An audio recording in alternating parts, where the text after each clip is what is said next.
Have you ever wondered how a city could rise against the might of an oppressive regime? What could possibly drive a population to such a desperate act of rebellion?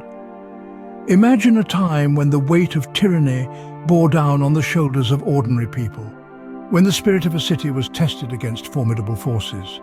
This isn't just a tale of historical facts, but a testament to human resilience and the power of collective action.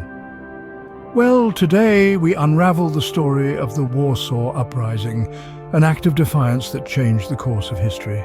To understand the uprising, we must first take a step back to the pre-war era.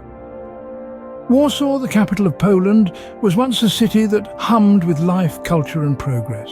It stood as a beacon of European civilization with its grand architecture, vibrant art scene and intellectual discourse.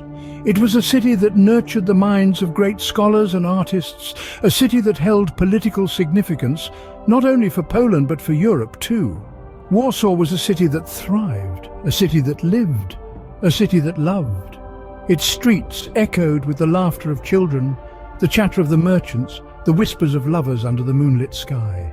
Its air was filled with the aroma of traditional Polish delicacies, with the scent of freshly baked bread wafting through the early morning chill. But the world was changing and the winds of war were blowing across Europe. The late 1930s brought with them an ominous feeling of dread that hung heavy in the air. And then, in the fall of 1939, the unthinkable happened. The Second World War had begun, and Poland found itself in the crosshairs of the German war machine. The invasion was swift and brutal. The once bustling city of Warsaw was brought to its knees as the German forces seized control. The vibrant city that was once a hub of culture and intellectualism was transformed into a city under siege. The laughter was replaced by cries of despair, the chatter by the harsh commands of the invaders, and the lovers' whispers by the silence of fear. Yet even in the face of such adversity, the spirit of Warsaw remained unbroken. The people of Warsaw, though battered and bruised, refused to be crushed under the weight of oppression. Their resilience was a spark in the darkness, a beacon of hope amidst the despair. The invasion marked the beginning of a dark era for Warsaw, setting the stage for one of the most significant uprisings in history. The once vibrant city of Warsaw was now under the iron grip of the Nazis. This wasn't just an occupation, it was an oppressive regime that sought to crush the spirit of the Polish people.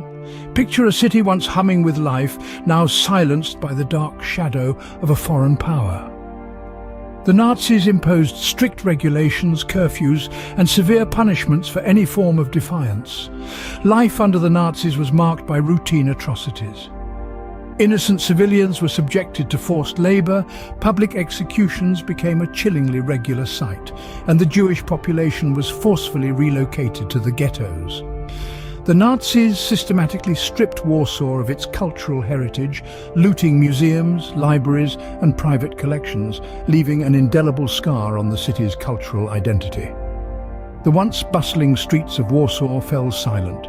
The thriving economy was crippled as businesses were seized and resources were diverted to aid the Nazi war effort.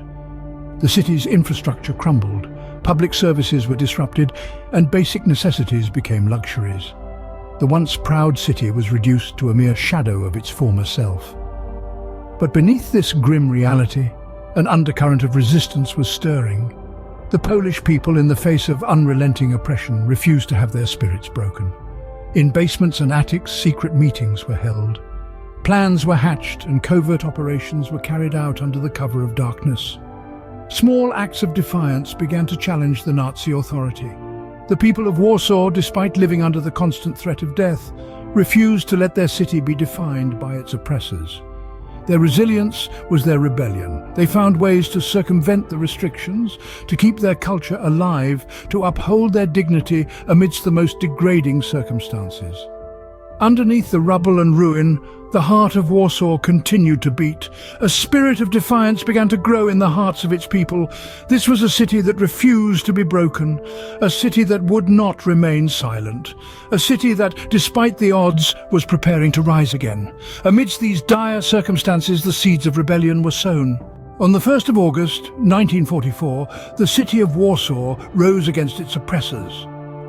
It was a moment that marked the turning of a page, a city's desperate bid for freedom, a fight against the relentless darkness that had engulfed it. The Warsaw Uprising was not a spontaneous rebellion. It was a meticulously planned operation by the Polish underground resistance, known as the Home Army. The Home Army, comprising ordinary citizens and soldiers alike, had been preparing for this moment for years. They had trained in secret, gathered arms, and studied their enemy. Their goal was to liberate Warsaw from Nazi control and establish a free Poland before the arrival of the Soviet forces. On that fated day, the Home Army launched their attack. The initial stages of the uprising were marred with success. The Home Army managed to liberate large parts of the city, raising the Polish flag over the Warsaw sky. The spirit of resistance was palpable in the air, as the people of Warsaw dared to hope for a free future. However, the uprising was not without its challenges. The Home Army, while valiant and determined, was vastly outnumbered and outgunned. They faced a formidable enemy armed with the might of the German war machine. The Nazi forces launched a brutal counter-offensive, aiming to crush the rebellion with an iron fist. The Home Army, undeterred, fought on. They used their intimate knowledge of the city to wage a guerrilla war against their oppressors. They fought in the streets, in the sewers, in every corner of Warsaw they could hold. Women, men, even children joined in the struggle, embodying the spirit of defiance that had taken root in the city. The uprising lasted for 63 grueling days. The Home Army, despite their bravery and tenacity, could not overcome the sheer might of the Nazi forces. The uprising was eventually suppressed, and the Nazis regained control of Warsaw. But the spirit of resistance lived on. The Home Army, even in defeat, had shown the world that the people of Warsaw would not be easily subjugated. Despite the odds, the people of Warsaw fought valiantly, leaving an indelible mark on the pages of history. They had stood against oppression, against tyranny, against the impossible, and had fought for their freedom. Their courage, their sacrifice, their defiance would forever be remembered. The Warsaw Uprising was not just a battle, it was a testament to the human spirit, an embodiment of the will to resist, to fight, and to never surrender. The Warsaw Uprising may have been suppressed, but its impact resonated far beyond the borders of the city. The aftermath was a time of devastation, yet also one of resilience and hope. Warsaw, once a thriving city, lay in ruins. Its beautiful architecture, its vibrant culture, and its lively streets were all but obliterated. A city that had once housed over 1 million people was reduced to rubble and ashes. Yet, amid the devastation, the spirit of the city remained unbroken. Its people, though battered and bruised, refused to be silenced. They had stood up to their oppressors, and even in defeat they emerged victorious.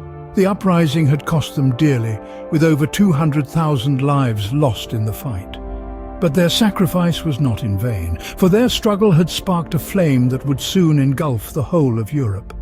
The Warsaw Uprising became a symbol of defiance, a beacon of hope for other oppressed populations. It was a clear message to the world that even in the face of overwhelming odds, the human spirit could not be crushed. It reminded everyone that freedom was not a privilege to be granted, but a right to be fought for. The liberation of Warsaw did eventually come, though it was a bittersweet victory. The city was free, but it bore the scars of a brutal struggle. Yet these scars were also symbols of their defiance, reminders of the price they had paid for their freedom. Warsaw was rebuilt, but it was not the same. It was a new city, built on the foundations of the old, a city that had learned the true cost of freedom. It was a city that had seen the worst of humanity, but had also witnessed the best. The Warsaw Uprising remains a testament to the indomitable spirit of humanity, a beacon of resistance and a poignant reminder of the cost of freedom. The city may have been destroyed, but its spirit, its legacy of defiance lives on, undying and unbroken. So what can we learn from the Warsaw Uprising? From the ashes of a war-torn city, a story of defiance and resilience emerged. The Warsaw Uprising is a testament to the indomitable spirit of humanity, a beacon of courage in the face of oppression. It's a poignant reminder that even in the darkest hours, hope persists. The enduring legacy of the Warsaw Uprising continues to inspire us. Remember, history is not merely a record of the past, but a guide to the future. And the Warsaw Uprising is a lesson in courage, resilience, and the power of the human spirit. Thank you for watching, and don't forget to like and subscribe for more historical narratives.